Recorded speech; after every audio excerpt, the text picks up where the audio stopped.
Hey, all right. Welcome to the second of 4 sessions with Terri Liggins and myself. Yes, that lady that went from oh man, pain and misery to joy and happiness in 7 days, right? The author of the Law of Raw Institute for Balanced Living and many other things. It's all around making a choice, doing some things differently, eating differently. And hey, yes, you're on the right show. This is Conversations with Jeff, right? But we're doing something special with my friend and our guest over the next, 2 more weeks. This is session 2 of 4 sessions. And it's all about healthy eating, healthy living, and simplified conversations. Just some nuggets, right? Because it's so much to talk about. We just want you to know that change is possible. And she'll give us some things each week to do. So, last week, I'm going to give you a reminder. If you're just now listening to this, it is pre-recorded. We had a conflict on this Tuesday, but we are able to come together and deliver as promised a session every week for you to take away from, make a decision with what we're talking about, be part of our community, and move forward in this thing called life, right? Because there is no greater time than now. Life is crazy. Things are going on, and we can take responsibility for ourselves. And what better way to do it than to put down that pound cake, right? To put down that piece of fried fish. This is all the things I eat. Put down, I just had some last night. So if I can do it, you can do it, but everybody's pace is different, all right? So listen. Last week, if you missed last week's show, it was on the 19th, September 9th. I'm sorry, September. Man, I'm already thinking about my birthday. All right, this month on the 19th. And then you really want to go back to the 12th of this month and catch the full 45 minutes. Actually, it was like 55 minutes of her session with me, Conversations with Jeff YouTube channel. Go back, check them out, subscribe to them, share them with your friends, and don't miss it. All right, and the next one, so you can write this down when you hear this, well, actually, don't worry about that. Listen, I'm going to stop rambling. Ladies and gentlemen, let me bring to the stage our friend, our guest, Terri Liggins. Hey. Hello there. How are you doing? Great. How about yourself? Fantastic. Yeah, that beam and smile brightened up the world from Las Vegas, baby. Yeah, Las Vegas, baby, where I have the up until a few minutes ago when I knew we were going to be recording here, I had the doors open, windows open. And it's important to do that in the morning, even though it may be a little hot outside. It's important to do that. Why? Because your house has radon. Yes, radon.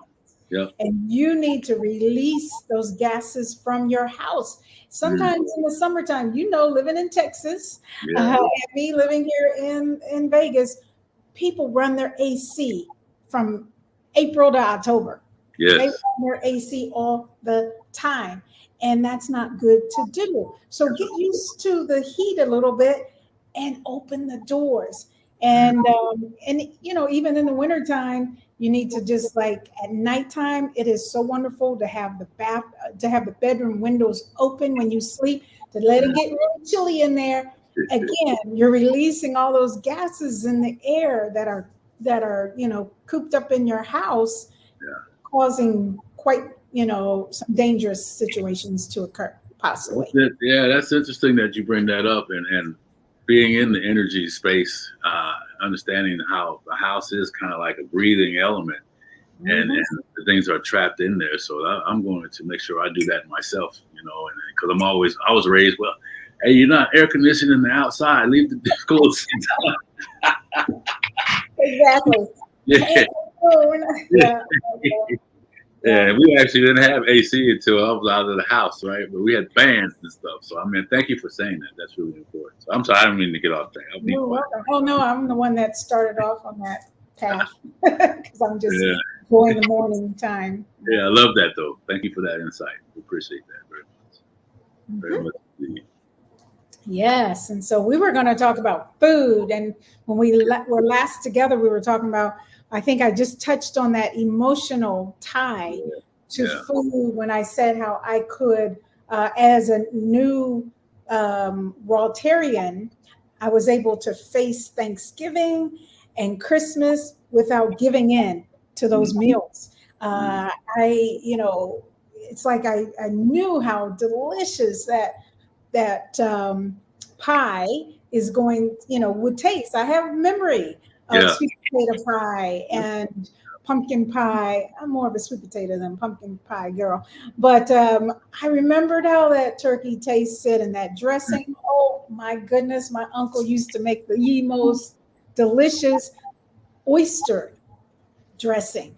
Ah, and so I remember all of these good memories of food.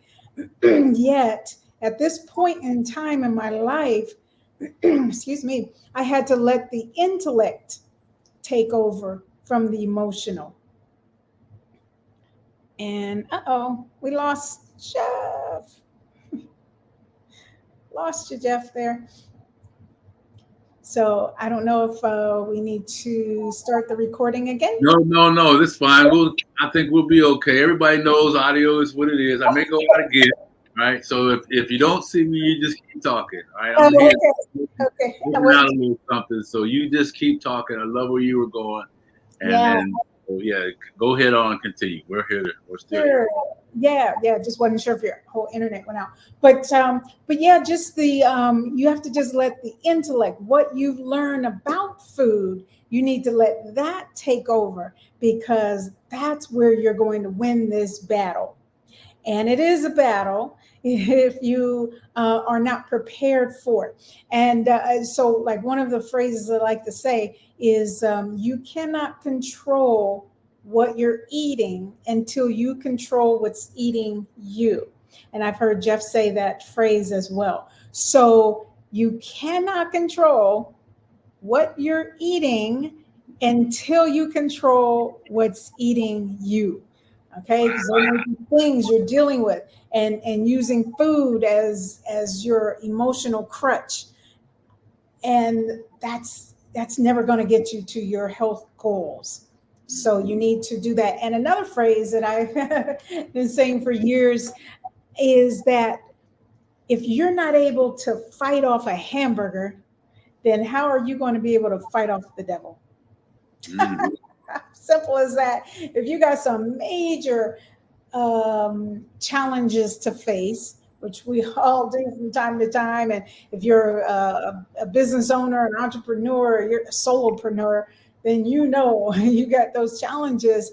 And if you're not able to even just fight off and take command over a small, bag of potato chips or hamburger or a candy bar, then really you need to reevaluate things. Like, really, are you able to take on this whole world that's facing you every day with much bigger problems than that Snickers bar?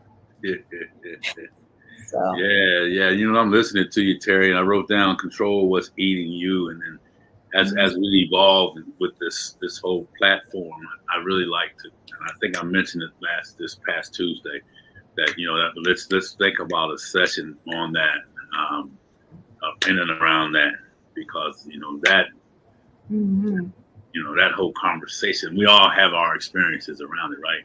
And so anyway, I want you to be thinking about how maybe we can put something together for that particular topic, right? Because it's the worst thing they show you on TV, where these people they sit around and they start out with a bucket of ice cream, and then they come back to them and they've eaten 5 or 6 buckets of ice cream, and then the joy that they thought they were going to have, they experience nothing but misery. So that would be something that's powerful. I know you have a lot of insight around that. So definitely. Yeah, go ahead. I'm just. So. Yeah. So, and I know we want to keep this brief. So, one of the other things I wanted to speak about, because when I mentioned the intellectual side taking over your emotional side, well, how do we get that intellectual side built up, right? How do we become charged up with knowledge so that we can overcome the emotion? Because the emotion is real. It is really real. But your brain does not have, does not do all this on its own. It cannot. It's waiting for you to feed it, either through, this is why you have to guard your gates, right? I say your eye gate, your mouth gate, your ear gate, your even your sensory, your olfactory, what you're smelling.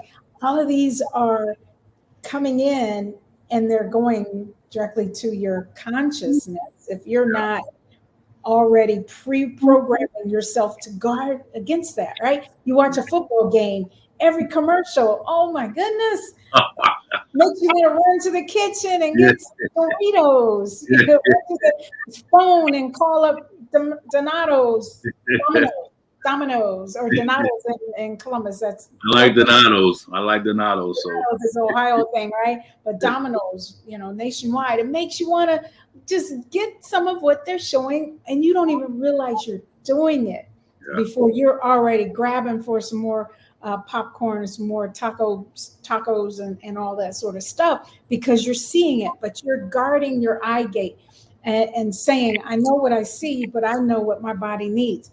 That's like when you start going to a restaurant after you've started eating healthy, you need to pull up the menu ahead of time and already plan what you're going to order, especially if you go out with them friends of yours that insist on picking the restaurants that you know have very little there that you can eat.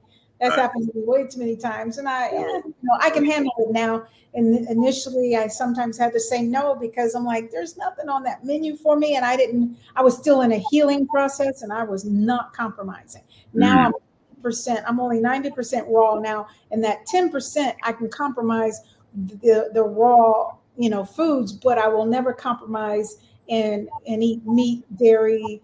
I won't eat any cheese or any of that stuff unless it's vegan cheese. But I will eat cooked foods now at a restaurant, because I've already planned ahead of time what I'm going to eat. So that way I don't get there and I see everybody else eating, this stuff with, just stuff I don't eat. And then I get suckered into like, oh, I wish I could have that. Yes, give me some of what they're having. You just cannot do that. The intellect, one of the things that will help you have the intellect to fight off these urges is to read labels, folks. Learn to read your labels, and you will be shocked at the stuff that's allowed. The FDA allows this stuff there. They don't care about you, okay? They really don't. They care about the money that's coming in the pockets through the pharmaceutical industry, through the manufacturers, through of these foods, through the dairy farmers and the meat producers and all these. There's money. That's just follow the profit line. Okay, that's all about profit. But when you read the labels, you'll see and the first thing on the label means that's the highest concentration of that item.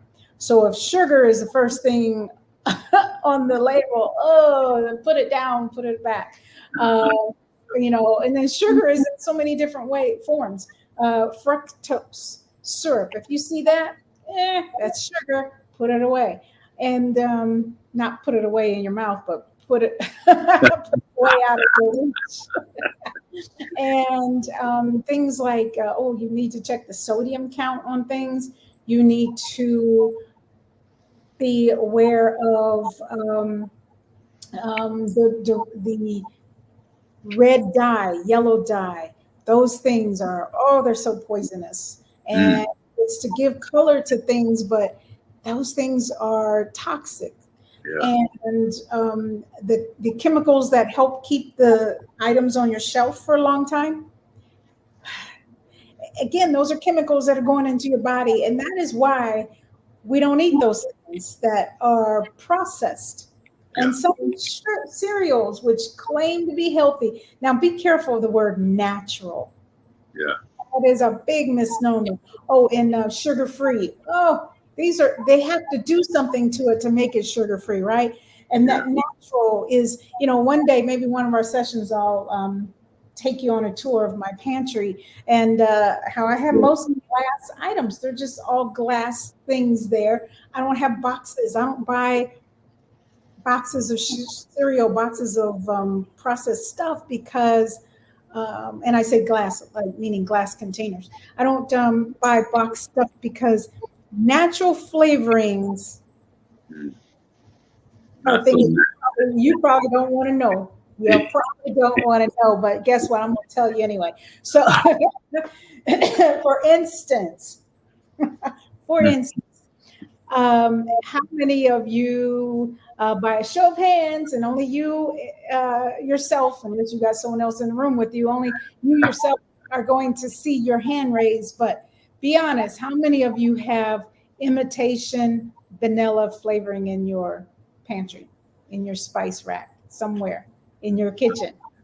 I think my wife might. I have to maybe raise her hand. Okay, yeah, blame it on Stacy there, right? Okay, so imitation. If you see imitation, throw it away. Throw it away. And here's what your vanilla extract should say. It should say pure. You see that? It should say Yep, pure. got it. And you see below there, no corn syrup added. Yeah. And I will read my label, and I want you to go and get your bottle of imitation. If it says imitation vanilla and it doesn't say pure, it's going to have some different ingredients. So mine has vanilla bean extractives in water and alcohol, which is 0.35 or 3.5. It's so tiny I can't see. And that's to be expected. You know, that kind of alcohol, it'll evaporate when you're, cooking with it. But that's just it. That's all. Vanilla bean extract.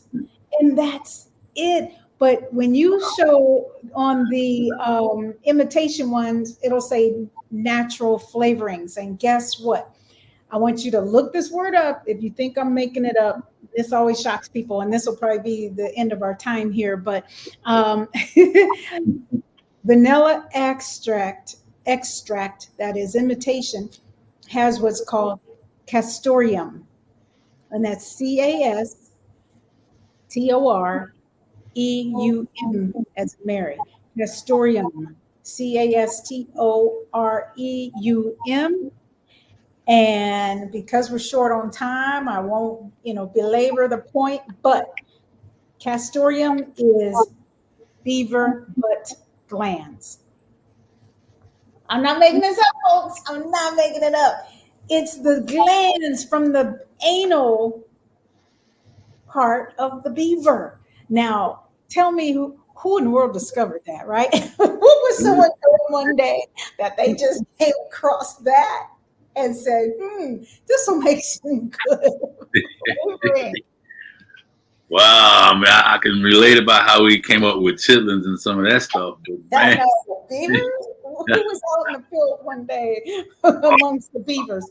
But it is so true. That's why you have to know what's in your food, and the less items on the label, the better. Peanut butter is another thing. And if I had a minute, I could grab my peanut butter. Grab it. Yeah, go ahead and grab it. Go ahead and grab it. I can grab my peanut butter and show you. Man. You're still on that beaver butt gland thing, right? Look it up, folks. I'm not making it up. Beaver butt. I will check it out. Thank you. It's between the castor glands. It's called castor glands, which is right next to the anal glands, and it all comes together to make that natural flavor. Yeah. So, peanut butter. I get mine from Trader Joe's. Okay. And your peanut butter, if it's Skippy or Jif or any of those other things, it will say saturated fats, right? It'll have saturated fats. It's got a long, list. But if you look on this label, I don't know how close I can show you. Two items. What are those ingredients? Dry roasted peanuts and salt. dry roasted peanuts and salt. That's it. And it's probably sea salt. 2 ingredients next to probably 10 ingredients on yours. Throw that Skippy away. Throw that chip away because it's making people sick and it's making them overweight. It has all kind of fats in it, and you don't need it. Now with this, I usually store mine upside down because it has the oil. It comes to the top, and because it's so natural, and it's only $1.99. Wow, that's $dollars. Or no, you know what? I do take that back because of all the inflated prices now in the grocery stores. When I bought this, it's a whopping $2.29. yeah. Wow. It went up 30 cents, right? It went up 30 cents, but compared, you see some organic peanut butters out there that are $6, $5. Don't buy that. Yeah. Okay. Just, be smart about it, but be wise. And 2 items you should have in your peanut butter and pure vanilla. It may cost a little more, but you don't want beaver gland juice. No, I wrote it down and circled it. So I'm going when we get finished. I'm going to the cabinet. Run to the cabinet. Yes, ma'am. Yes, ma'am. A lot of other people. Well, it's the thing. My wife and I, and thank you for this information. And once again, just simple, basic stuff. Read the labels, right? Yep. And my wife and I have a saying: if you can't read it, don't eat it. There you go. That's a good rule to start with. And she's pretty bright, and she's like, but I'm not sure what this means, and certainly I don't have a chance to read it if she can't. So, thinking about the labels and that and the emotional side. Yeah. What can you leave them with so that next week? Because last week it was about, hey, find a salad, try a salad, something simple and really just give yourself a break. And now we're adding reading labels to it. And what can you add for them this week that they can come back within the emotional space? Okay. What would be one thing? Okay. So the emotional part is you are so programmed that sometimes you don't realize how we have and being brainwashed happens without you knowing it, believe it or not. That's why it's called brainwashed. So you think that you need meat for protein and you don't. And so plant protein is the best because it comes to you without all the side effects of meat. It comes to you without the parasites. It comes to you without the toxins. Where does the cow get its protein? They get it from the greens. So just cut out the cow and eat the greens.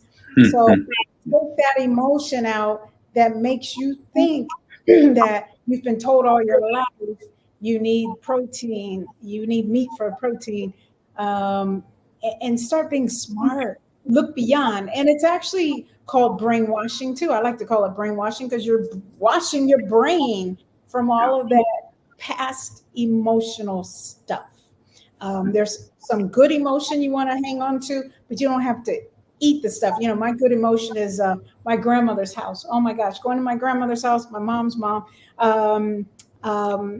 She always had coffee brewing, and you can smell that coffee, and she loved burnt toast.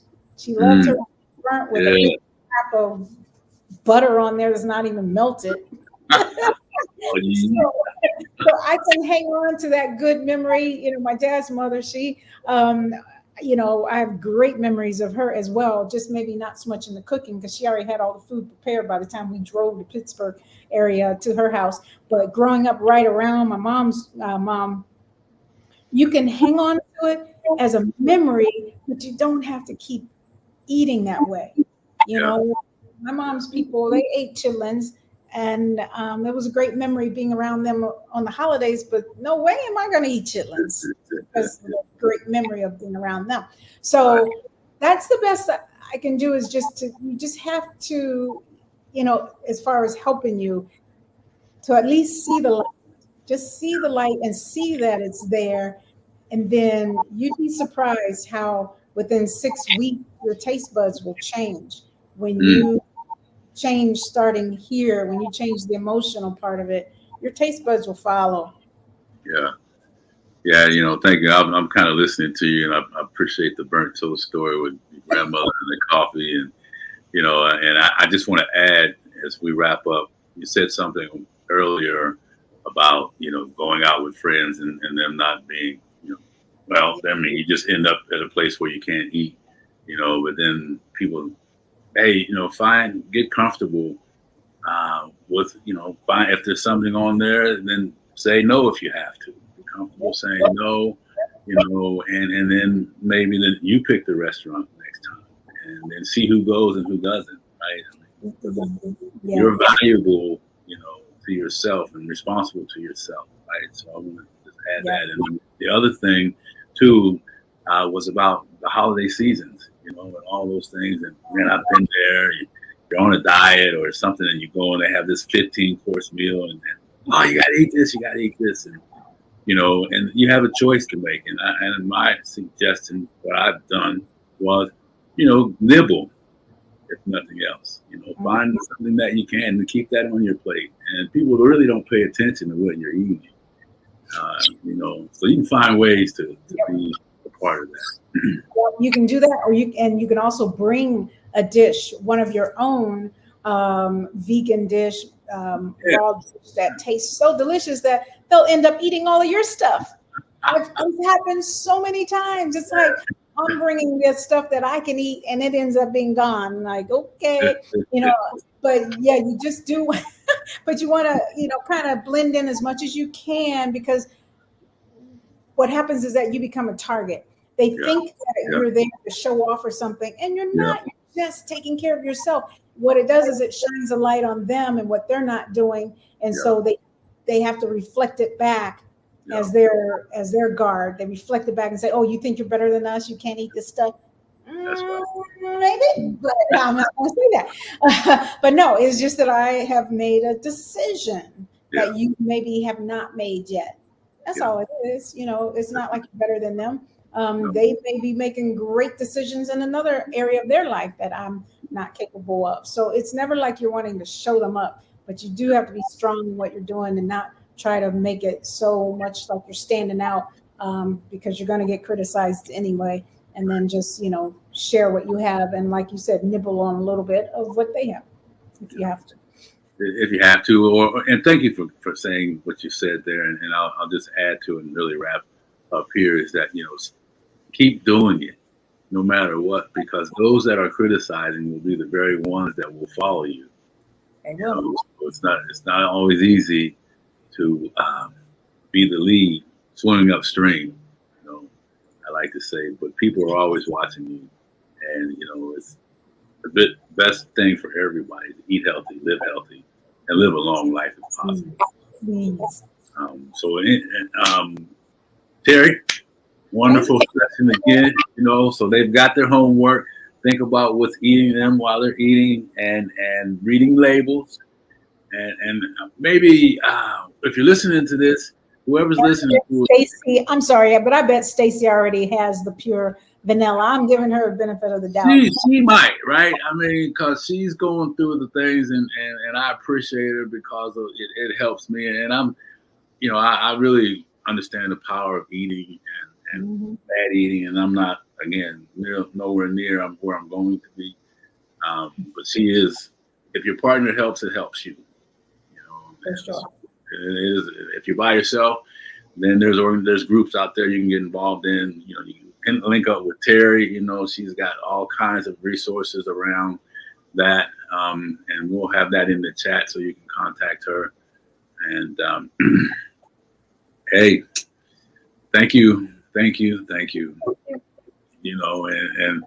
so those of whoever can come back next week with the label that had the most ingredients on. We'll figure out something to get. That'd be great.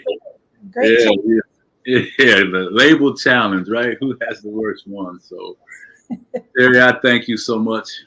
Thank you. Always an impactful time, and can't wait till we get together again for the following session. And we're not sure what it'll be, but I'm going to tell you it'll be something like it was today, powerful, impactful. It's something you can do right now. Yes, yes, Yeah. yes. Yes, yes. Thank you, everyone. All right. Well, thank you, Terri, and we'll talk to you soon. Okay. See you next time. Yeah. Hey, well, as we come to a close, again, hopefully this has been helpful for you, the audience today, and don't take offense. I don't want to say it in a way people say, well, don't take offense. If you are, if we have, we don't intend to.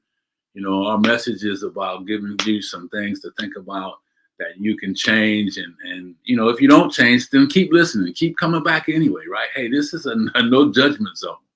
We are wanting to get out the message, eat right, live long, right? Potentially. So, and Terri is gracious enough to be able to show up here these next couple of weeks to finish this up. And we'll make sure that you have her access. And I don't have it in the chat today, so please reach out to me. I mean, she's got some books out there. She's got some workshops coming up. Be kind to yourself, right? I mean, so how many of us have people in our families that, you know, man, we know it's around the diet. We know the things that they're having is around their diet, but they don't see it. And I'm not talking about dieting. I'm talking about life-changing eating decisions. That's what we're talking about. Things that anybody can do, right? So be thinking about them along with yourself. So anyhow, we're going to wrap it up today. Really appreciate it. Share, subscribe. Make sure you pass this on. Make sure you're subscribing. Terri Liggins, you got to look her up, right? And she'll be back. So thank you all again for your time. Appreciate you hanging out with Conversations with Jeff. We love you. And remember, it's not a monologue. It's a dialogue. We want to create conversation. And you folks have been doing a great job. Have a good day. And we'll see you next time.